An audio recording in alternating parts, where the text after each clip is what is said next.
Hi, everyone.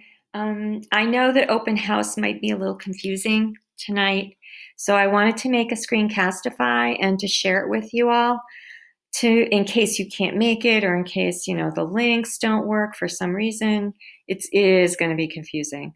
So I just wanted to show you I'm going to use my D block classroom, but E block looks exactly the same. The agenda looks exactly the same. I'm fortunate enough to have D and E run parallel. So what I do is we go to your students will go here, and I don't want them to look at the stream. I want them to look at classwork. And you'll see the agendas at the top, just so that they can always access our Zoom meeting link. There it is. And then I list everything in the agendas by date.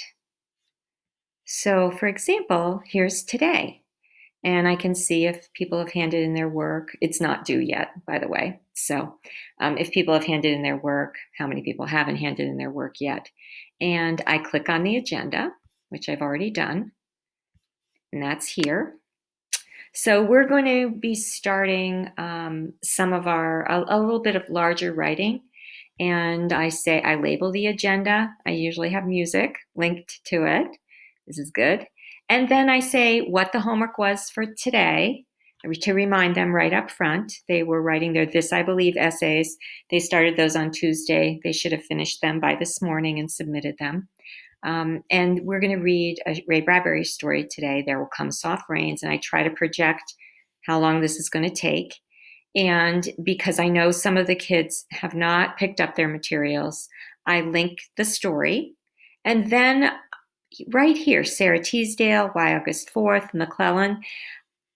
Bradbury, like many authors, uses allusions, and they help explain the reading between the lines. So we will go into literary techniques as we read, and here I unveil, before we read the story, why these things, so the kiddos can see.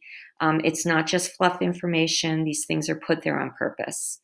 And then I put the homework, and I said, please read or listen to the last one of these links on horror and sci-fi for Friday. Because what they're going to have to do is decide by the end of the reading, is this a horror short story or is it a science fiction short story? So they can come up with whatever they think based on this information. And that's how I try to set up my agendas. So to give them the opportunity to voice based on what they've read. So there is no right answer. It could be horror, it could be sci-fi. And then in the end, I tell them what Bradbury considers himself as. So this is a pretty typical agenda. Like I said, I try to have the links. And I also, if you notice here, I have the things they have to read right here too, two of them. And then this says, all right, again, the agenda.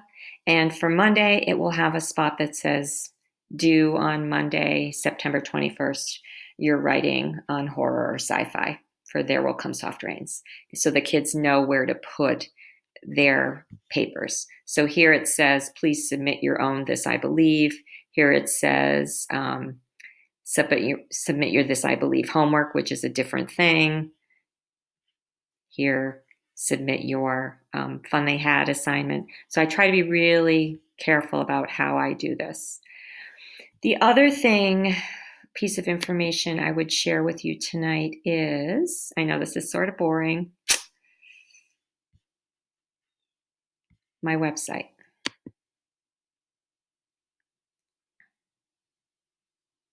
My internet is slow. And you go to academics, to English, and I'm all the way at the bottom. Alphabetically, that's where I am. And there we go. Okay, so I have my schedule. And fortunately, I have my mornings open and I have my afternoons open. Unfortunately for me, it means I'm teaching 4 classes in a row on a few days. But that's okay.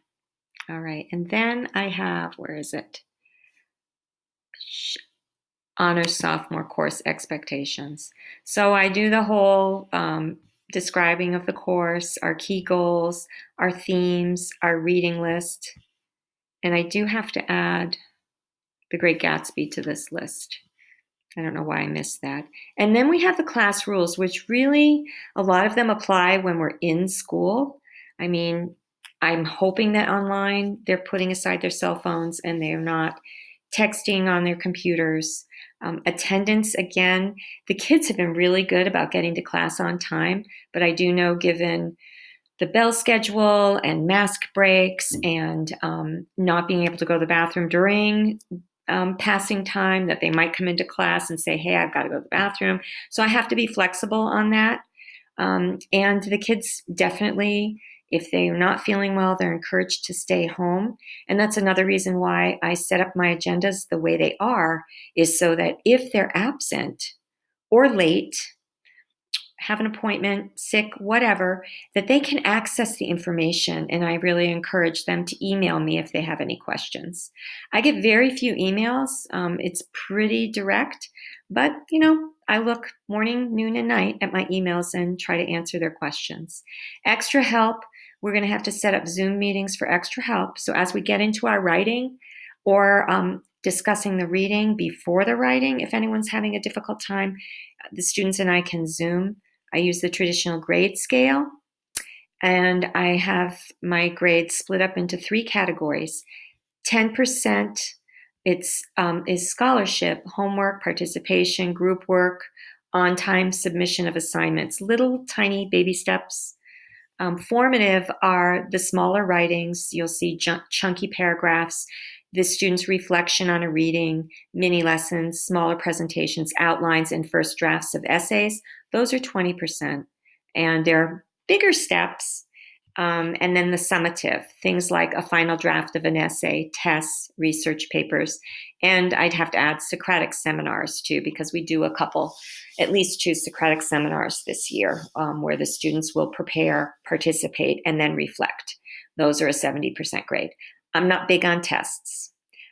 Usually the only tests I give are the mid-year and final exams, and I do give a test on the hero's journey and Song of Solomon, but I've put Song of Solomon towards the end of the year, so I'm hopeful that we're back in school and things seem more normal.